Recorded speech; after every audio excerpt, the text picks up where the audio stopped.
eto pong si Duterte, hindi daw po makakadalo sa patawag sa kanya ng Quad Committee. Sabi po dito sa News 5, kung babasahin po natin mga kababayan, ito po yung nakalagay. Hindi makakadalo si dating Pangulong Rodrigo Duterte sa pagdinig ng House Quad Committee sa Martes, October 22. Ayon sa kanyang counsel mga kababayan, aside from the short notice given him, my client just arrived in Davao from Metro Manila last October 17. Considering his advanced age and several engagement he had to attend. Yan po yung sabi dito mga kababayan. He is currently not feeling well. Hindi daw po maganda yung kalagayan ngayon na itong si Duterte, yung pakiramdam, kaya hindi daw po makaka-attend sa patawag daw po ng Quadcom. Sabi pa dito mga kababayan, and is in need of much rest. Kailangan daw ng mahabang pahinga. Saad pa ng liham na ipinadala kay Quad Committee Chairperson Representative Ace Barbers mga kababayan.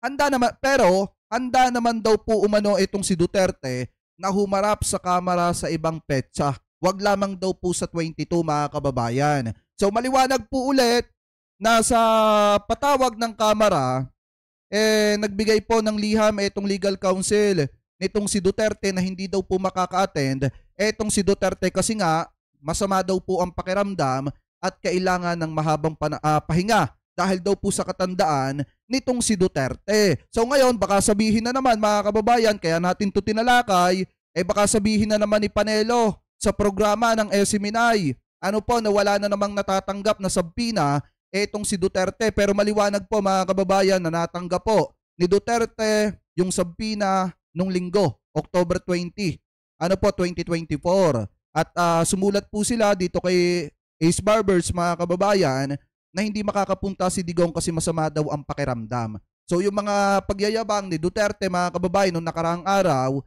hanggang pagyayabang na lang yon. Pero ang katotohanan dyan, hindi po talaga nila kayang harapin yung mga inaakusa laban po sa kanila. Kasi nakakapagtaka naman, nung nakaraan nagyayabang tapos ngayon biglang sumama yung pakiramdam, kung kailan bukas, may Quadcom, mga kababayan, at may kailangan pag-usapan at kailangan niyang sagutin. Nakakapagtaka na biglang sumama yung pakiramdam nitong si Digong. Pero maliwanag po dyan, wala si Digong bukas sa Quadcom. Mga kababayan, kasi nga masama daw ang pakiramdam. Ngayon, punta naman po tayo dito pa sa isang usapin na nakita po natin na kung saan mga kababayan, marami po mga binitawang salita kanina dito, yung mga mambabatas po natin patungkol po kay Sara.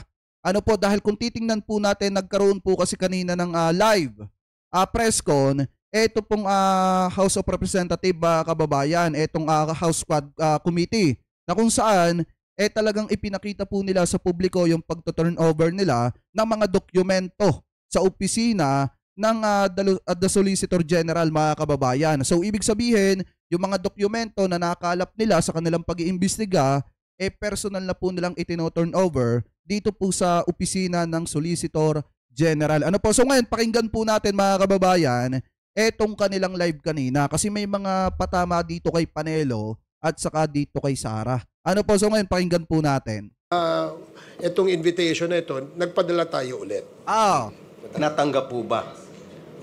Wala pa kaming feedback. I think we course it through the PNP na mapadala ito para mas mabilis. So. Hindi, natanggap na October 20, 2024. Kaso nga lang hindi a-attend si Digong. Biglang sumama ang pakiramdam. Okay. Hopefully. No. Good morning po, good Congressman. Earl po from IVC 13.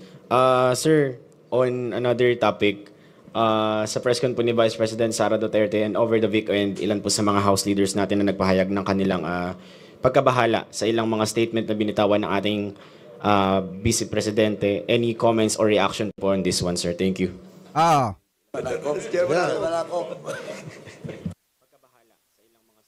Pakinggan nyo Yan na. Yung sa akin talaga, gusto kong tanungin kung okay lang ba siya Nag-aalala po talaga ako Pero the statements were not even, for me, hindi na siya political Parang it's a question of kultura. Nasa kultura ba nating mga Pilipino yung mga ganyan na statements? Ganyan ba tayo pinalaki? Ganyan ba kapaligiran natin? So, talagang nanlilisik. Parang galit na galit sa mundo. So, yun lang. Kaya talagang question ko po kung talagang okay ba siya. So, yun. Yan! Yung tanong ni Congressman Ortega, mga kababayan, kung si Sara Duterte ba, ayos lang ba siya? Kasi masyado nga naman talagang galit na galit sa mundo yung mga binitawang pahayag nitong si Sara Duterte. Masyadong na-depress siguro, mga kababayan, dahil hindi alam kung paano ipapaliwanag sa inyo yung paggasta ng kanyang departamento ng pera ng mamamayang Pilipino. At hindi niya alam, siguro mga kababayan, kung paano niya ulit gagastahin yung dadating na budget sa department, sa kanyang opisina ng OBP, mga kababayan. Ngayon, kung titingnan po natin, talagang kahit na sinong tao makakakita kay Sara ngayon, ang iniisip nila, okay lang ba ang kalagayan ng pag-iisip ng ating pangalawang Pangulo? Kasi nga, nagkalat itong si Sara publicly. Ano po ngayon, ipagpatuloy pa natin. A follow-up? Si Jay. Hello? Congressman Rog, your comment? Well, I have to agree with si Congressman Ortega. I think it's a cultural issue, especially yung relation to dun yung sa disgraceful yung bangkay. And I think most of the people have already complained po, no?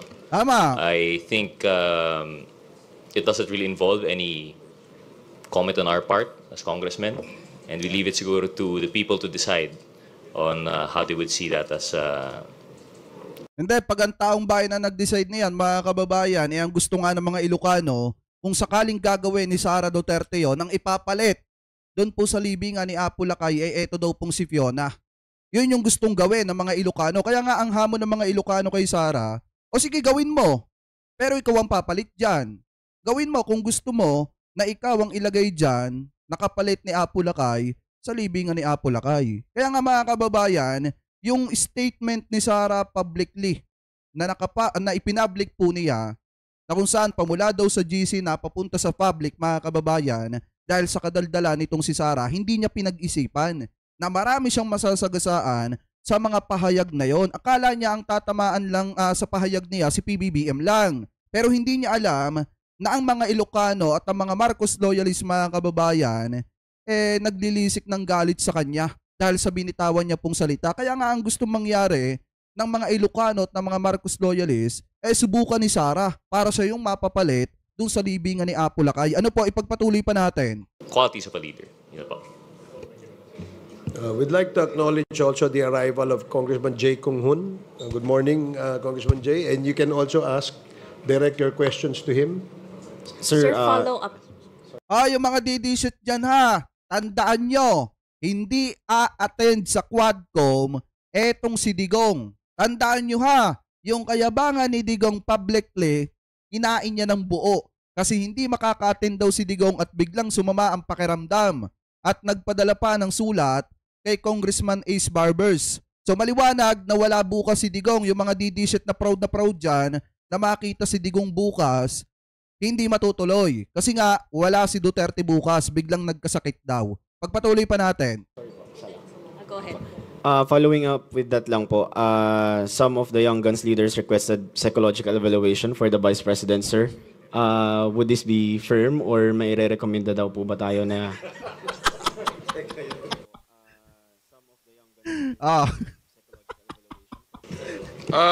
Suggestion lang naman yun. Hindi naman, una-una, hindi rin naman ako pwedeng magrekomenda at wala rin akong kilala. Kasi so far parang okay pa naman ako. Pero the people have seen the interview. So parang may something. Ewan ko. Hindi, ang kailangan ni Sara magpa-check up po siya doon sa Mandaluyong. Meron doon, mga kababayan. Kung hindi makapag-recommend yung ating mga congressman, ako na po magre-recommend. Meron po sa Mandaluyong, mga kababayan, na pwede niyang puntahan doon. Meron po kasi mga kababayan doon na mental hospital na pwede siyang magpa-check. I think libre doon, mga kababayan, kapag ka nagpa-check up ka ng kapag ka nagpatingin ka. Libre doon. wala siyang babayaran doon. Depende na lang sa kanya kung magbibigay siya ng tip. Di umano, mga kababayan. Ano po, ipagpatuloy pa natin. Oo. Parang punong-puno ng galit, saka parang ano nga parang yung mga lumabas sa ating mga pahayagan, para talagang parang hindi ko alam kung may meltdown o may problema na nangyayari right before our eyes during the press con. Sir?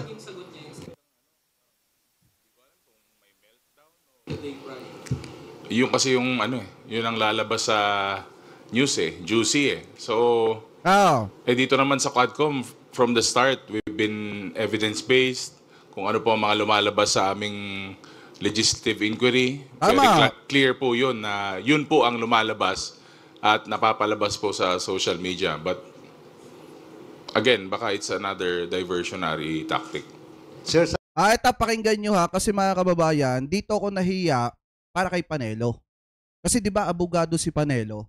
Tapos mga kababayan, may isang tanong kasi dito na sinabi naman nga ni Panelo dun sa kanyang programa sa SMNI. Mga kababayan, na parang ang pinapalabas ni Panelo, sa group chat lang naman daw sinabi yon. Hindi naman daw ipinablik nitong si Sara. Pero maliwanag kasi mga kababayan sa press ko ni Sara na di ba ipinablik niya yung patungkol sa sinabi niya sa group chat na kapag ka napuno siya, sinabi niya daw kay Senator Amy yun, na ipapahukay niya etong si Apo Lakay tapos itatapon niya sa West Philippine Sea. So means si Sara nag-public sa publiko kasi binanggit niya yung usapan sa group chat, binanggit niya mga kababayan sa kanyang press con na naka-public. Ibig sabihin, si Sara yung nag-public. Ngayon, naaawa ako para kay Panelo, mga kababayan, kasi may isang tanong dito na magmumukhang kahiya-hiya etong si Panelo. Ano po, ipagpatuloy pa natin. sabi ni Attorney Sal Panelo kanina sa interview, hindi naman daw publicly sinabi ni VP Sara yon. Parang sa group chat lang daw yon. Doon sa sinabi na huhukay. Hindi, magaling talaga siya sa ganun. Kasi siya yung official interpreter dati, nung dating Pangulo. So malamang ginagawa na rin niya dito ngayon. Diba? Alam nyo, sa totoo lang, nahihiya ako para kay Panelo dyan, sa part na yan, na sinasabi ni Panelong hindi daw ipinablik ni Sara. Ano yung sinabi ni Sara sa kanyang press con? Hindi ba nakapublic yon? Kaya nga mga kababayan, eto ha, kahit gaano ka pala katalinong tao, lalo na kahit abogado ka, mga kababayan, basta ang ipinagtatanggol mo yung mali, sasablay at sasablay ka eh. Kahit pa sabihin na sobrang galing mong abogado, eto hindi ko naman po nilalahat. Yung mga abogado po natin, napakalaki po ng pagrespeto ko sa inyo kasi unang-una pinangarap ko na maging kayo. Kaso nga lang mga kababayan, ang problema kasi, kapag ka ang isang tao kahit gaano kagaling na abogado, basta ang pinagtatanggol mo'y mali, ang pinagtatakpan mo'y mali, mabubobo at mabubobo ka rin talaga. Ano po, mawawala at mawawala yung intelligence mo eh. At saka yung pagiging abogado mo, parang, alam nyo yun, bababa yung tingin ng taong bayan. Kasi mismong abogado, etong si Salvador Panelo, mga kababayan, etong si Panelo, hindi niya alam na nakapublicize yung sinabi ni Sara sa kanyang press con na pagka napuno siya, dahil sa inaatake siya, ayon sa kanya, mga kababayan, ipapahukay niya sa libingan ng mga bayani etong si former President Ferdinand Marcos Sr. at itatapon sa West Philippine Sea. So ang sinasabi kasi ni Panelo dito, usapang group chat lang naman daw po yun. Hindi naman daw po yun nakapublic. Mismong si Sara nga ang nagpublic. Kaya nga nakakahiya mga kababayan, etong si Panelo, abogado pa man din. Ano po, dahil sa pagtatanggol niya kay Digong at paglilinis niya ng mga kalat ni Sara, nagmumukha siyang katawa-tawa sa publiko. Ano po ngayon, ipagpatuloy pa natin. Sir, you mentioned parang punong-puno ng galit. Pwede bang? Ay, Yes. sorry. Punong-puno ng galit talaga. Yes. Why do you think po? Bakit po sa tingin ninyo ganun yung nangyari kay, and you even mentioned Kong Ortega na parang may meltdown or may problema na nangyari. Why do you think po na nagkaganon? Well, siguro sa nangyayari sa ating Vice President, nagkakaroon siya ng, I think she's being overwhelmed by anger and hate Pag ang Alright guys, subscribe natin si Mamita Startok ha. Isa po yan sa nagtatanggol kay PBBM. Suportahan po natin si Inay Mamita Startok. Maraming salamat po ha. isang tao ay sobrang galit, nawawala siya sa sense of decency sa aking paningin. And sometimes, yung how you manage yung hate sa yung katawan, Tama. at saka yung nasasaktan ka, it's also a test of your character. Di ba? How you manage these things, it's a test of your character. Kasi mga kababayan, eto kung pagkukumparahin kasi natin, yung nangyari sa pamilya Marcos ng napakahabang panahon, nakita nyo ba si PBBM na nagsalita noong mga panahon na ginigipit sila mga kababayan? Nakita nyo ba si PBBM na nag-alasara? Na kung saan nagsasalita si PBBM na kapag ka napuno siya, ganito ganyan yung gagawin niya, wala kayo nakita. Ano po mga kababayan? Dahil nga, kahit si PBBM, noong mga panahon na pinag-iinitan yung kanilang pamilya, talagang tahimik lamang sila. Kinakaya nila yung mga ibinabatong issue sa kanila. Ano po, tsaka kahit na nagpahiring pa si Bato, nang umabot pa ng 4 na hearing sa Senado, na ang pinag-uusapan yung walang kakwenta-kwentang PIDEA leaks, na gustong ipahiya si PBBM, tahimik lamang si PBBM, hindi po nakikipag-away, hindi sumasagot, at makikita nyo lamang na focus lamang sa kanyang ginagawa. So ibig sabihin, nalalampasan ni PBBM yung test sa kanya ng mga pangyayari at mga isyong ibinabato sa kanya kasi hindi siya alam niyo, hindi niya pinapansin yung mga ibinabato sa kanya kahit na masasakit na salita pa. Ano po, unlike dito kay Sara, na yung ibinabato kasi sa kanya, hindi lang basta masasakit na salita Talagang yung ebidensya mismo ang nagtuturo sa kanya na ibalik ang pera ng taong bayan. Yun po mismo yun. Kung tutusin, wala naman dapat ikagalit si Sara Wala siyang dapat ikagalit mga kababayan. Dapat sagutin niya lang ng maayos kung paano ginasta ng departamento niya ang pera ng mamamayan. Ganun lang kasimple. Kung pagkukumparahin nga natin yung pinagdadaanan ng pamilyang Duterte ngayon sa pinagdaanan ng pamilyang Marcos, baka wala pa yan sa kalingkingan ng kuko mga kababayan ng pamilyang Marcos. Dahil sa sobrang dami ng batikos na inabot ng pamilyang Marcos ng napakahabang panahon compare sa mga Duterte. Yun naman po kasing ibinabato sa mga Duterte ngayon, yan po yung kapalpakan ng kanyang tatay nung panahon na presidente pa ang kanyang tatay. Kaya kung titingnan po natin mga kababayan, yung nangyayari kay Sara ngayon, yan po ay test para sa kanyang sarili. Nasa sa kanya na lang kung magkakalat siya sa publiko o resolbahin niya yung problema na kinakaharap niya ng mahinahon. Ang problema, nagkalat sa publiko, kaya ang tingin ng taong bayan ngayon, may problema sa pag-iisip. Di ba mga kababayan, ipagpatuloy pa natin. So in the case of the Vice President, lumalabas po yung flaw sa kanyang karakter. Tama. Kasi natatalo ng kanyang galit. Yun po yung aking nakikita as far as this representation is concerned. Maraming salamat po. Sir, hello po.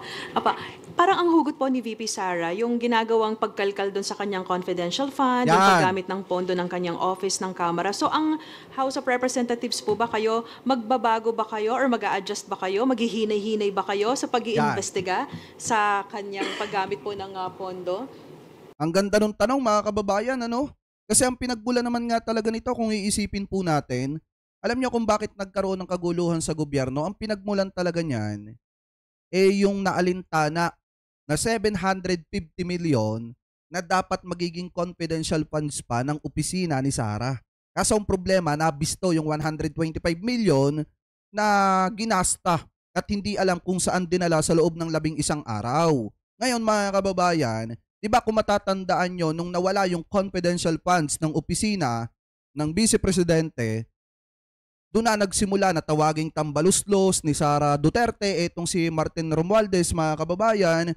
Tapos doon na rin nagsimula na umatake ng paunti-unti itong kampo nitong si Sara hanggang sa tinawag ng bangag ni Digong mga kababayan itong si PBBM. So ibig sabihin, yung ugat lahat ng issue na kinakaharap ni Sara sa kanya din nagmula.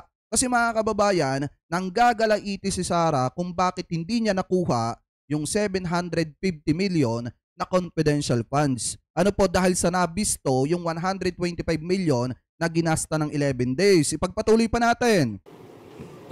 Sa ganang amin, the performance of one's duty should be the primordial consideration. Ama! Trabaho po namin yun eh. And therefore, dapat walang let up to show what really happened and so far as the confidential funds of the Office of the Vice President and the Department of Education when she was still the Secretary. Ama! Kasi pag magbibigay po kami ng leeway, hindi po na yata... Sabi dito ni Ma'am Evelyn, ang daming request, hindi naman pala a-attend. Kaya nga, nauna pa yung request, mga kababayan. Alam nyo, pares na pares sila ng tatay niya. Nauna yung mga demand bago umattend. Hindi naman pala a-attend. Parang katulad lang din itong kay Sara. Ang dami ni Sarang request, pero hindi naman pala siya a-attend. Yun naman tatay niya, ang dami ng yabang at pakulo, mga kababayan, hindi naman pala a-attend. Kaya nga kung titingnan natin, mas marami sa kanila yung salitang hindi totoo kaysa sa totoo. Mga kababayan, ano po, kaya mahirap ng paniwalaan yung mga pinagsasasabi nitong si Sara at nung tatay niya kasi hindi naman nangyayari. Ano po, ipagpatuloy pa natin. In accordance with our mandate. Ganun po ang paningin namin doon. Okay. Sir, Before that, we'd like to acknowledge the presence also of our Senior Deputy Speaker, Dong Gonzales. Good morning. Okay, continue. sir, yung dito sa nakita nyo na sabi nyo nga may meltdown, kakaiba, yung galit, ganito, ganyan. May nakikita ba kayo na parang signs ng psychological incapacity dun sa nangyari kay Vice President dun sa press con niya? I think we would not be in a proper position to determine that. Siguro, it would be recommended that she should see a psychologist or psychiatrist. Tama! Kasi sila po ang expert dito Hindi po kami. Ayan! Diba, napakaliwanag mismo nang galing na sa bibig ni Congressman Acop, mga kababayan, na na si Sara Duterte, much better na gawin niya, mag-consult siya sa psychiatrist, mga kababayan. Kasi baka mamaya, may problema na talaga. Na habang maaga pa, kailangan maagapan. Kasi pagka lumala ng lumala yan, baka makita natin, mga kababayan, sa kanyang opisina sa isang araw, nanghuhuli na ng langaw. Or di kaya naman, mga kababayan, nangangawil ng isda dun sa bowl. Mahirap yon pagka lumala ng lumala. Kaya nga ang mas magandang gawin nitong si Sara, hanggat maaga pa, agapan na.